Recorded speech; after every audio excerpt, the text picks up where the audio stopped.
When I first got involved in elective politics back in 1968, Cleveland, Cuyahoga County, and Northeast Ohio were the seat of Democratic power. Cincinnati and Southwest Ohio were seen as the center of Republican power in the state.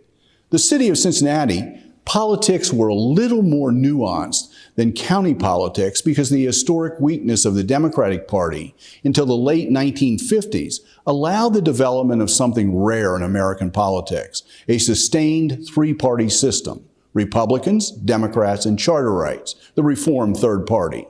Founded in the mid-1920s, charter rights believe most issues facing local government were not best analyzed in a national partisan framework, but in a business-like manner. Charter rights like to say that there wasn't a Democratic or Republican way to fix a pothole, just an efficient and cost-effective way.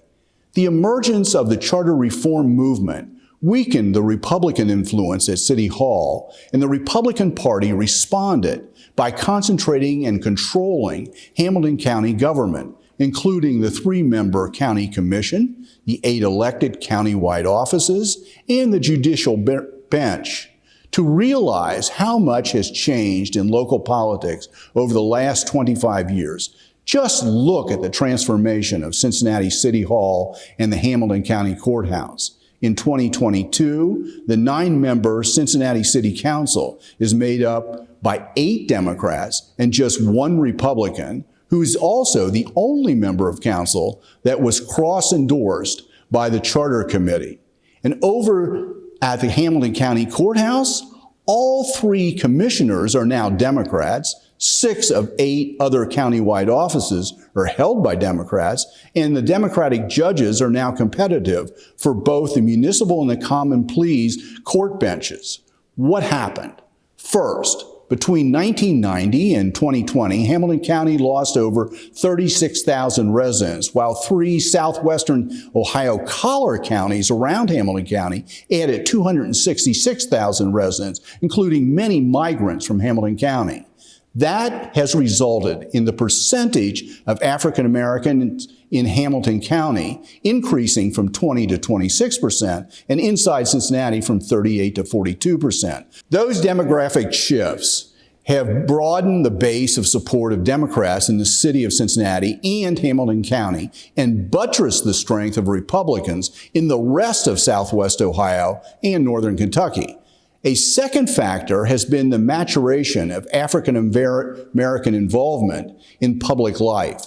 The Voting Rights Act of 1965 may not have changed Ohio law in the way it did in the southern states, but the civil rights movement activated fuller participation of African American voters and politicians.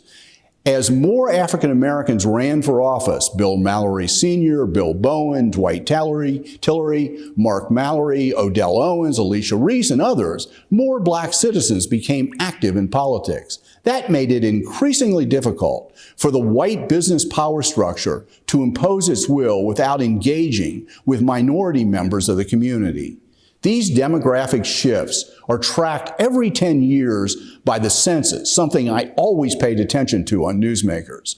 And those census returns have become the basis for increasingly bitter fights over redistricting of the state legislative districts and the congressional district. At the same time that Hamilton County has become more Democratic, it has been gerrymandered to make it difficult for any Democrat to win a seat for Congress. After the 2020 census, the county was chopped into 2 different congressional districts, each anchored in the heavily Republican collar counties. On a week-by-week basis, it can be hard to see the impact of these large shifts, but certain watershed moments were clear when they occurred. Most importantly, the election of Democrat Todd Portune to County Commission in the year 2000, breaking the 36-year Republican stranglehold on the commission. With 20 years of interviews about the demographics, census data, redistricting, and partisan swings, Newsmakers documents a sweeping period of change in the politics of southwestern Ohio.